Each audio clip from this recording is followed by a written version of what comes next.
Guys, it's Gabe here, back at it again with another video. If you guys don't know who I am the one and only founder of Team Peak Natty. I am an OCB Pro. I am currently working towards my IFBB Pro card.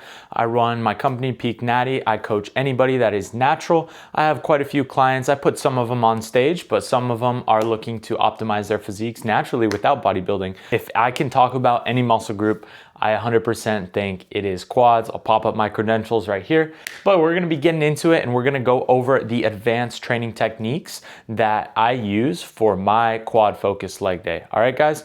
So for a while, I was only hitting legs once a week and I still grew my legs to be incredibly large through using proper technique, in all honesty, intensity. When I was a men's physique athlete, right, legs are not judged, so I would just hit legs once a week. Now I'm a classic bodybuilder. I have legs twice a week in my split with the push-pull legs, rest, upper, lower split that we are going over on this series. So this is the leg day. This is the quad focused day. You are going to get so much more out of your training if you split up quads and hamstrings. Obviously, I still have some hamstrings, but my lower day is going to be a lot more hamstring dominant, right? I'm not gonna hinge on this day where I have a hack squat movement.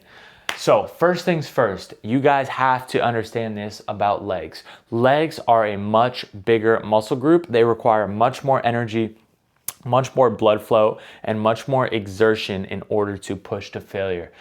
Pushing hack squat to failure is not the same thing as pushing bicep curls to failure.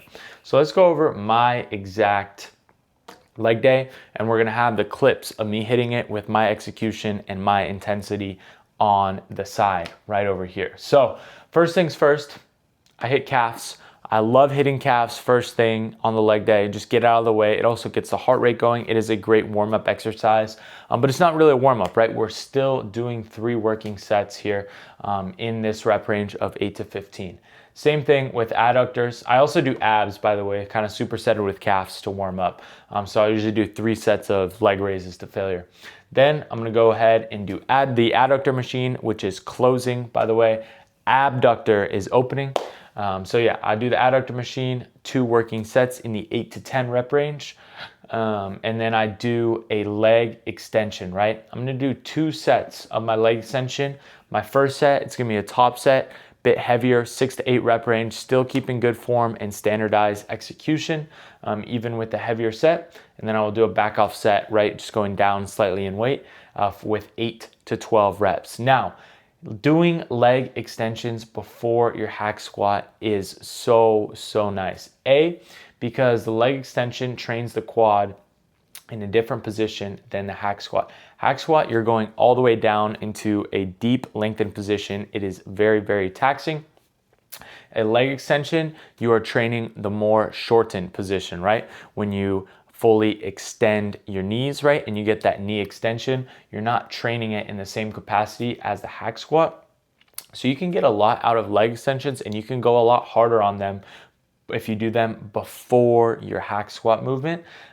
You're just not gonna be able to get much out of any exercise that you do after hack squats, if that makes sense. Also, it provides a great warm-up for hack squat. It provides, the mitigation of injury, and also it allows me to not go so heavy on hack squat, so I don't have to, load all these plates on the machine, saves time, and is more efficient.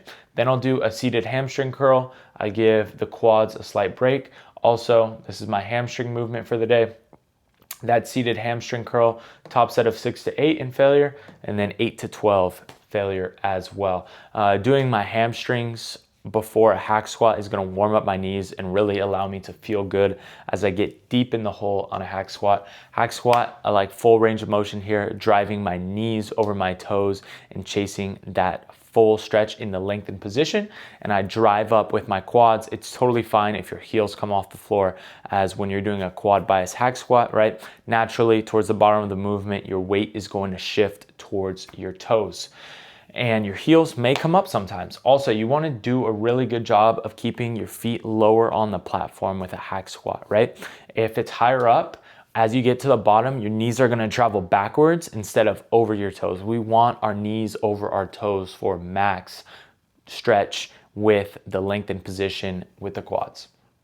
Lastly, I'm a classic bodybuilder, so I do have to build my posterior chain, have to build my glutes. So I do hip thrusts and I do 2 sets, 8 to 10, both to failure. So hip thrusts are not only good for your glutes, but they are also good for your hamstrings as well, your lower back, your entire posterior chain.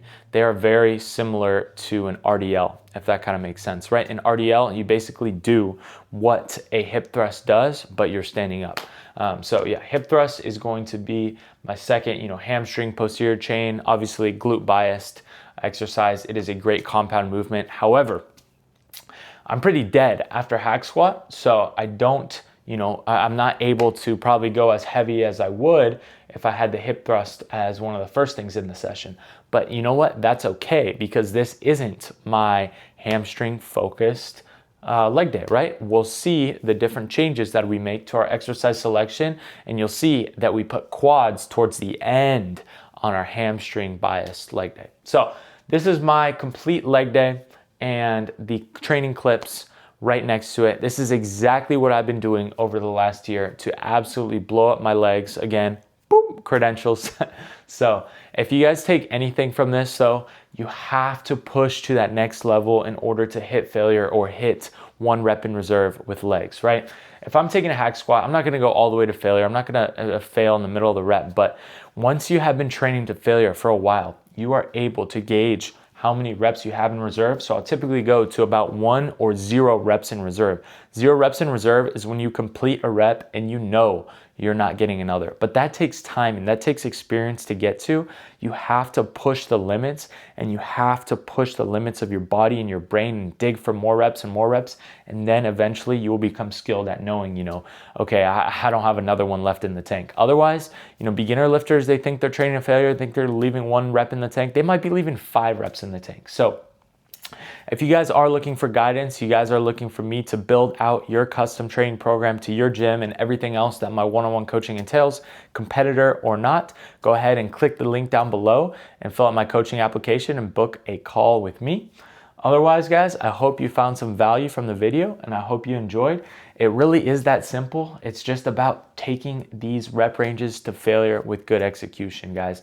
Let me know if you guys need any other tips. Most of these movements are pretty self-explanatory. I will say the one most advanced training technique that I would recommend for anybody is on leg extension. Use wrist wraps. Use wrist wraps to anchor yourself down into the seat. I really like knee sleeves for hack squat as well. Knee sleeves have made a game changer in my leg days. They just allow my knees to feel so comfortable and just push my limits on hack squat. Hope you guys enjoyed.